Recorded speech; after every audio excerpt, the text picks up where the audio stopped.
Hey, the funny thing is, Jennifer, I kind of want a pizza that ass. Do you get what I'm saying? Just go deliver the food. Wait, hang on. Is this definitely the right address? Excuse me, miss. Deliveroo. What's your code? Yeah, oh, look, 1 second. Let me just... Yeah, it's 64.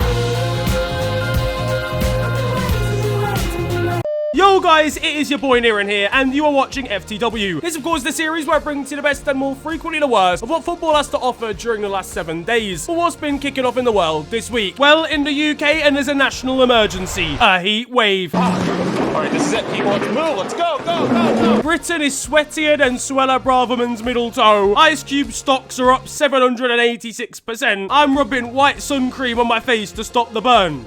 And also stop arrest. 51-year-olds called Alan are resisting the urge not to take off their tops. Meanwhile, Luke Shaw's somewhere trying to convince United officials that 11 cornettos are just for cooling reasons. I swear I won't eat them. No. But what I will say, lads, this weather is getting me in the mood. I won't lie. I'm a little bit horny for some live sport. And we got some serious live sport this time with the Champions League final. Manchester City went into the final with a chance at a European crown for the first time, as well as an opportunity at an historic treble. Yeah, you all know what happened, lads. They won the game. Goodness. Inter went into this one with vibes and inshallah alone. How are you going to win the Champions League on Saturday after a picnic on Friday? Nicolo Barella supercharged off a cheese and pickle sandwich. I made a video the day after the final, which you can check out after this, but it would be Manchester City's day, taking a 1-0 win thanks to Rodri in a tightly fought affair. In the build-up, and a Champions League ad featuring Turkish Airlines and Ronaldinho was aired. What, Ronaldinho? At an airport? I don't think so. Meanwhile, at Manchester City's fan zone... We're here! Mate, this is pathetic. This is a quiet carriage. To be honest, they weren't missing too much on TV back at home, with BT Sport's attempt at a transition. 24 hours before a Champions League final. And this, of course, is how it looks 1 hour. But it's time for the match. The referee is ready. Up in the sky, and Yaya Toure was using Jude to block Man City shots. But it didn't work on Rodri's, as whilst Inter players were doing the mannequin challenge, he'd score and give City the lead. At the end, and there was a golden opportunity for Belgian striker Romelu Lukaku. But he's Romelu Lukaku. This man's highlights were disgraceful. Oh, you fucking... Oh, you fucking... Oh, you fucking... He had absolutely no control of his body at any point whatsoever, blocking a shot from his own teammate, and was left trying to message Megan Thee Stallion frantically after she blocked him online. And with that, Man City had won the historic treble they craved. A crazy achievement, but even wilder to think that Nathan Jones stopped the quad. One TikToker had been doing predictions for the tournament and had uniquely come out with Inter on top, but their excellent run was cracked by, well, a different type of egg. For Italy, though, and all finals have been a disaster. Losing in the Champions League, Europa League, Conference League, Under-20s World Cup. We got to rescind Euro 2022, bro. Barca were congratulating former manager Pep Guardiola. What's the point? Who are you even talking to? This is elite dick riding, you know. Why are you begging, man, fam? Fuck off, blood. Fuck off, blood. Fucking dumb, fam. Fuck off, blood. Now, though, it was time for City to celebrate. And celebrate Jack Grealish did. This man was all over the place. He had his trim destroyed by Erling Haaland. He had a can poured in his mouth in the middle of the bus whilst Rodri was cleaning up his nose area. More flakes sold to him than an ice cream man all week. I'm telling you, look around anywhere on Ibiza and this man's gonna be there. Here we have Jack's reaction after copping 26 elf bars from a corner shop. Should we have spent so heavily in the past? Probably not, but we lived the dream. He turned up the next day still in full kit for even more celebrations. Arsenal title rivals were watching on at this in dismay. Oh my god. There he is. Look at this twat. Look at this. Prat. They do it on purpose. As if you'd go to Ellen Road and wear a full kit. And then he decided his next outfit would be a high-vis jacket. That's genuinely so they don't lose him from now on. This man was finito. He was offered a wheelchair coming out of the hotel because he was so hungover. His calves wouldn't fit in it. This man will be the first footballer to ever miss a match because he's pulled his liver. But he did at least get a sensational picture. Balloon.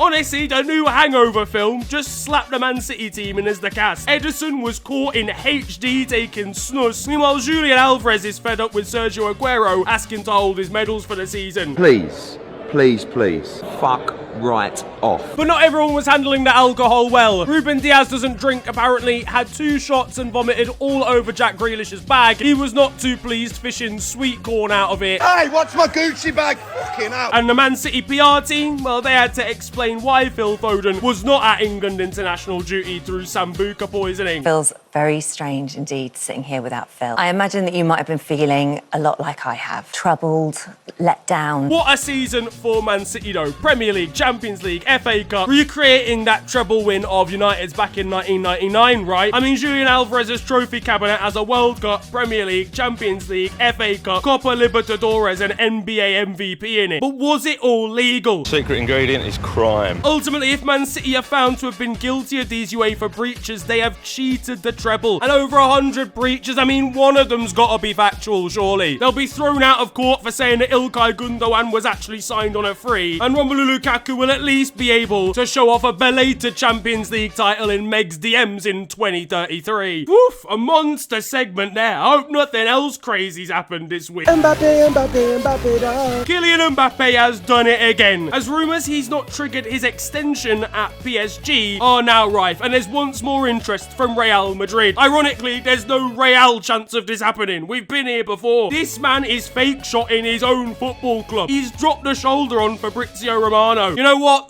Let's just get transfery. Boys and girls, it's time for the FNG Transfer Roundup. Welcome, one and all, to the Transfer Roundup. It's time for the news, or in this case, the olds. Once again, the PSG forward has been linked to a move to Los Blancos. He's firmly fed up of being a brother in Paris. Hey, Leo, what did you just call me? Real are once again interested in bringing Kylian to the Bernabeu and are firmly sniffing around, or as Jack Grealish would call it, a normal Saturday evening. In a move that's gone on longer than a Drake verse, it's fair to say these rumours are taking over, but from offbeat to get beat, because let's be honest, Real Madrid will lose out to a 6th PSG contract extension in 7 years. It's a scam. What is the point of this transfer rumour anymore? He's on Real Madrid fan TV trying to get their attention as we speak. Meanwhile, Florentino Perez, firmly excited by it all. My penis was oscillating. But will anyone else get involved? I mean, Liverpool, I think they'll be discouraged when they see the price tag put on him. I ain't got that sort of money. I'm not paying 13 quid. Meanwhile, Todd Bowley's putting together a bid with the help of US banks and is ready to name his price. Now, staying on transfer business, and one piece of business Real did get done is the signing of former Borussia Dortmund man Jude Bellingham. I'm starting to think he's not coming to Liverpool, you know. He's made the big money move to the Bernabeu and taken his hero Zinedine Zidane's number 5 shirt. Antonio Rudiger will be delighted realising he still gets to wear the number 22. So you're telling me that Jordan Henderson bought this guy's toiletries and it didn't help? Jordan's treated him like a bad bee and he's been rejected. The deal now means that both of the most expensive British transfers have been players from Birmingham. So you're telling me being from Birmingham gives you a better chance of being a footballer? I'm keeping the dream alive, mate. Moving to Dudley in a 1-bed, £150 flat. Because I live in a shithole! Birmingham is a fucking shithole! Solihull Moors ballers are in for a treat when they realise they're getting a big money move. If you think about it, these players have got an advantage. They've got to be able to understand the Birmingham accent if you're from there. That takes elite level concentration required in football. Jude won't be too happy when Luka Modric doesn't play him the ball when he wants it. I'm sorry to hear that your grandma passed away. I actually am. Obviously, I'm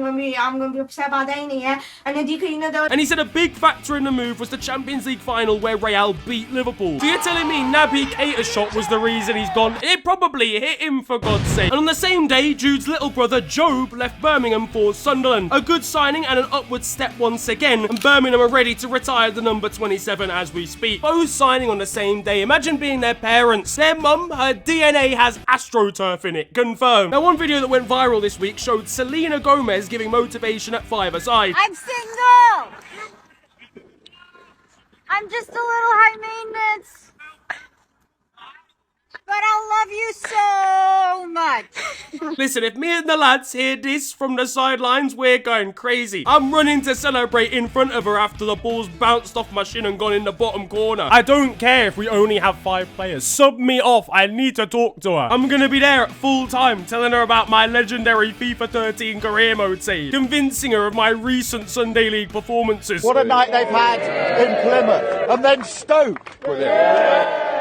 and up to Middlesbrough, all the places that we need to win. But then imagine you turn up with your £145 shin pads to try and impress her, and she hasn't even turned up for your match. Now, many were hoping to impress the pros at Soccer Aid, though, which once again saw the rest of the world team take victory with a 4-2 win. There's no rules on the teams for this, by the way. What, you're born in Bradford? Yeah, that's far enough. You're in the rest of the world team. Your grandma was born outside of M25? Yeah, you're not from England. It's very EDL behaviour. But nah, for real though, it was a great occasion. Usain Bolt opened the scoring here. Gary Neville trying to catch up was a sight to behold. Like, you know what it is? We can't even be laughing at my man, bro. Man's 41, bro. Certain man don't even get to that age. Maurizio Pochettino was managing the rest of the world team, and he's already won more with them than he did at Tottenham. This poor guy's got to go from Roberto Carlos to Conor Gallagher in a week. Kem Setine scored again, and honestly, he'll be the centre of a £74 million bid from Chelsea. Genuinely, on my life, I will see Noah Beck walk out at Stamford Bridge. My darling, you with a headband, you are different gravy. He would have an entirely different life if Vine still existed. But one man not signing a pro deal will be Tommy Fury. He was trying to jab the ball, for God's sake, coming like a top-heavy fraction, built like a Dorito. Paul Scholes scored in this one with a long-range drive, and Paul got more of a contribution at Old Trafford here than Donny van der Beek ever has. All for a great cause though, and once again managed to raise an unreal amount of money. Meanwhile, the Saudi takeover is continuing, with Steven Gerrard being announced as the new Al Ettifaq manager. They unveiled it on Twitter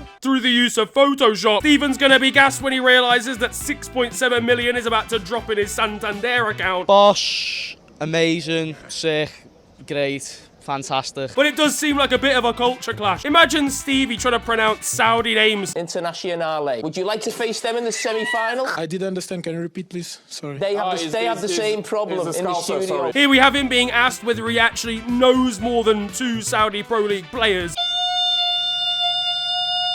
I can't wait to see him in full tracksuit in 57-degree heat, but he will have to make a swift exit out of the country after exile and 1 win in 11. You're gonna get the chopper on you, lad. Slow down, lad. There's been UEFA Nations League action this week after Croatia beat the Netherlands in extra time, and it'll be a chance for Luka Modric to earn some more silverware now they're in the final. But genuinely, does anyone know how this tournament works still? What, you write an email to UEFA and you're just in the semi-finals? Imagine going from the Champions League final to Nations League. It's like going from Dubai to Grimsby Pleasure Resort. This is the Butlins of international duty. There were some lovely goals though, and some last-minute drama from Noah Long, but I had to genuinely search for the highlights. I think they were on 1, 2, 3 movies. West Ham are freshly Conference League champions, and the celebrations for the Hammers are still ongoing, with Declan Rice appearing on BBC. To be honest with you, I didn't expect this many people tonight, but it is West Ham, so we're fucking massive, aren't we? Yeah!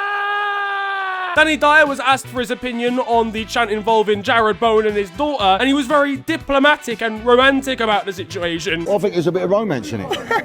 Who said chivalry was dead? Think about it, right? It's a compliment. They're saying Bowen is on fire, right? So which is unreal, yeah. And he's also shagging Danny Dyer. So if you think about it, it's like they're saying it can't get any better. So there's a compliment in there. You know, I'm sure you're the winner in that one. Listen, sometimes I'll start the song off over West Ham. I'm not even going to lie. Meanwhile, it's fair to say that same finesse went missing in the printing of this West Ham shirt. Who's given that spelling the go-ahead? Richarlison as R9. You know what? Nah, Tottenham deserve it. Now, the Premier League fixtures are out for the 23-24 season already, and on the first day of the new league campaign, we'll be seeing Liverpool v Chelsea in a not-so-super Sunday. You might as well genuinely just call this one a 0-0 draw now and be done with it. James Maddison was watching on intently at home before remembering he's actually a Championship player now. Gosh, Clark, man's not even playing, you know. Mad thing. Meanwhile, Luton are away for their first game in the top flight, and that means their penalty area won't be in a kitchen for at least the first game week. At Arsenal, and there is rumours of Kai Havertz making the move across London to Arsenal of the season he's just had. When is it gonna end? Imagine poor Mikel Arteta trying to coach him and Gabriel Jesus in attacking rondos. After Jesus' poor finishing at the end of last season, his Arsenal teammate Bukayo Saka's gonna start getting a little bit frustrated with him during pre-season. Not even from Brazil, blood. The man there's from Harrow, blood. He's shit.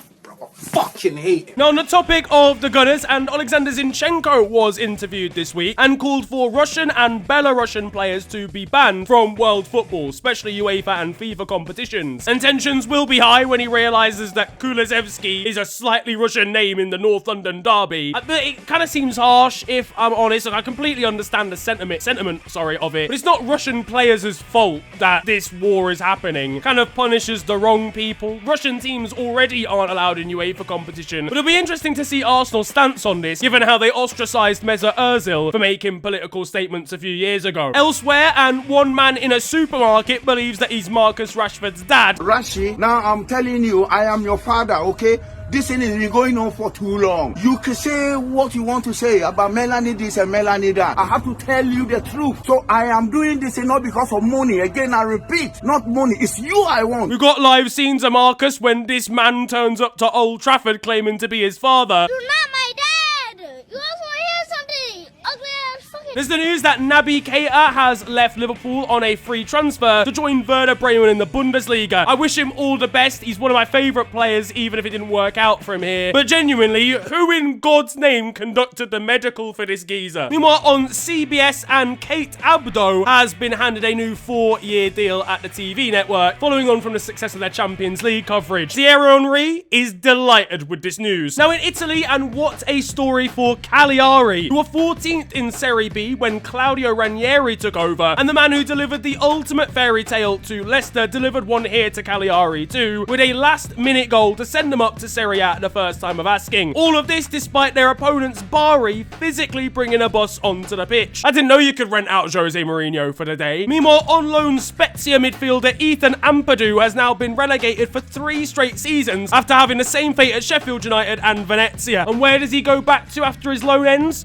Chelsea. In Spain and at Sevilla, they were challenged to a game by Brentford, who have done the double over both of the UK's European winners this season. They wanted to complete the set with Sevilla, who replied saying they would love to have a game against the bus stop from West London. And at Real Madrid, Vinicius Jr. has been handed the great iconic number 7 shirt. Mate, honestly, Real's swap from Ronaldo and Bale to Vinny and Rodrigo is seamless. And in France, Ross Barkley is leaving Nice. And I know what you're thinking. Ross Barkley was at Nice. Staying on the French team, and Karim Benzema has had his reveal at Al Ittihad, and they went all out for the presentation. Hang on a second, what's that light coming from the crowd? Now that it's time for your goals of the week, and we might actually have a Outkast contender this time. First of all though, we head over to Ireland and Sligo Rovers, where Niall Morahan seen the ball pop up on the edge of the area and thought, fuck it. Takes a shot, What what a an goal! effort, what a goal. What a finish from Niall Morahan. But from slightly further out though now, and over in America, Lucas Zelarayan has spotted the goalkeeper off his line from his own half, and honestly well and truly pulled his trousers down. But in Malaysia, and if you want an example of incredible close control, beautiful skill, then a tidy finish, then look no further than Safawi Rashid over in Malaysia. Great control, a first time flick, and without the ball even bouncing, scoring a third against the Solomon Islands. In the Netherlands, and we've got an example of perhaps the most heroic block I've ever seen. I don't even know, this man is a time traveler to know exactly where to put his, like, that's insane. In Finland, and SJK are 2 minutes into their game and are looking for a great early start with this throw-in. Little did they know it was going to give them that great start all on its own. The cultural and footballing impact of Rory Delap really cannot be stressed enough, lads. Meanwhile, by far the best celebration of the week, maybe even the best celebration in FTW history, comes from Kazakhstan.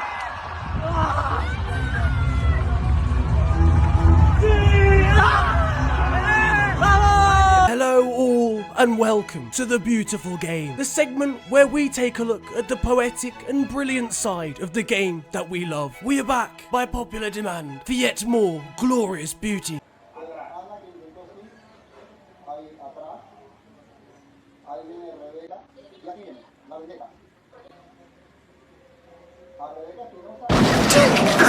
Eyes for the ball only, ref. I don't know what you're talking about. And that concludes the beautiful game. Now, it's been a mad week in Ecuador, of all places, where after a contentious refereeing decision, one defender squared up to the ref and even headbutted him to the floor. You can't do this, don't get it twisted. But the idea of a referee going down, like, easily, makes no sense. Boss, you make the rules. You don't have to go down, you can just send him off. And staying in the same nation, it's been a tough week for linesmen as well, clearly, after this one fell to the floor following a long sprint. But hang on a second, he's been helped to the floor in Mexico, and the goalkeeping howlers don't stop in FTW, and that is always a guarantee. Well, probably the worst of this week comes against Cameroon, and it might as well be called an assist, honestly. It's not easy being special. Love Island is, of course, back on our TV screens and has been sweeping the Fiat 500 nation, and it's also been sweeping Irish football, where Shelburne used it as a great opportunity for an announcement. And you never know when someone will walk through that door.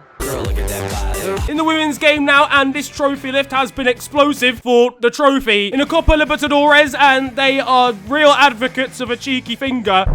And staying in South America, we've got a ball that looks as if it's gone over the line into the back of the net, only for it to be an optical illusion that has truly caught out the commentator. Gol do Lajadense! Gol do Dense! Gol do Lajadense! Enlouquece o torcedor do Lajadense! Gol do Marquinhos! Foi pra fora? Foi pra escanteio, é isso? Foi escanteio. Nosso amor pelo Lajadense nos enganou.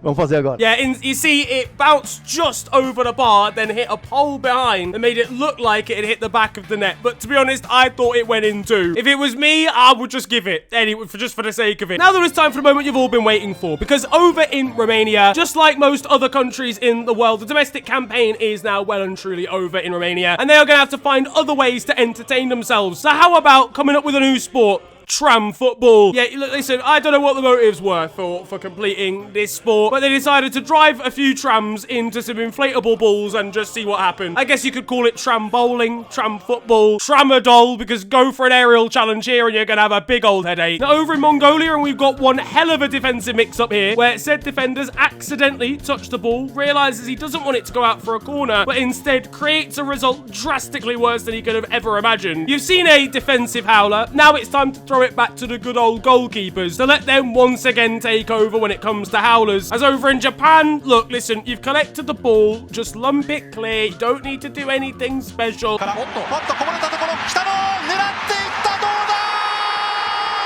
How many times do we have to teach you this lesson? Meanwhile, back in Brazil, and the goalkeeping howlers never stop, lads. I'm convinced there's a whole subsection of shot stoppers that are watching FTW and intentionally being stinky because they want to be involved in the show. But staying on the Brazilian vibes, and you know what, just to balance things out, let's have some Brazilian Serie D action, where this time it's the attackers fumbling the bag. How do you manage to mess up this kind of 3-on-1 situation? In Saudi Arabia, and imagine you're in a penalty shootout, the pressure is already firmly on. You're 2-0 down, your first taker has already missed their first penalty, and you have to score. Do you A, wait for the keeper to move, then slot it the other way? B, Hail Mary it and just thump it wherever it goes? Or C, Panenka it? I'm Frank Carlos. ثاني ركلة جزاء للمنتخب السعودي.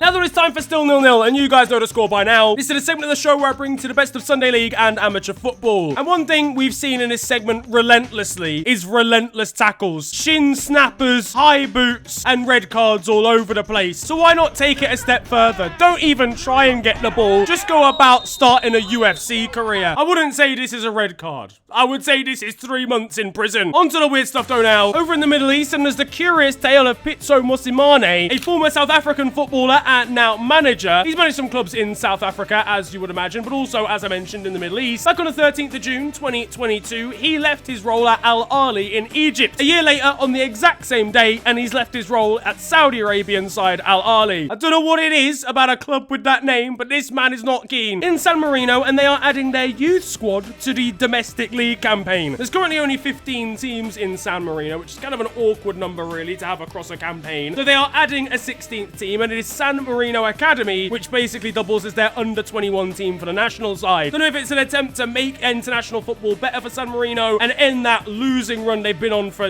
years now, but it's an interesting way to do it. And finally, there is a Manchester United mega fan who's making an incredible journey from Mongolia to Old Trafford by purely bike. Ochiru, I'm sorry if I'm butchering that name, who is a Mongolian Manchester United fan, has decided to cycle from his home in Mongolia all the way to Old Trafford just so that he can watch his team play for the first time, which is 9,243 kilometers in total. He's going to travel all the way through Kazakhstan, Uzbekistan, the likes of Iran, Turkey, Bulgaria, Serbia, Austria, Germany, France, and then to England. Well, hopefully he'll be able to see his beloved side soon. That, though, is going to wrap up football this week, and I hope you have enjoyed it. If you have, then feel free to slap a like on the video and, of course, subscribe if you're new to the channel. You can also follow me on social media. It is at @officialfng on Twitter and on Insta. But it's been a pleasure ranting at you guys today. Have a wonderful day, enjoy yourselves, and goodbye.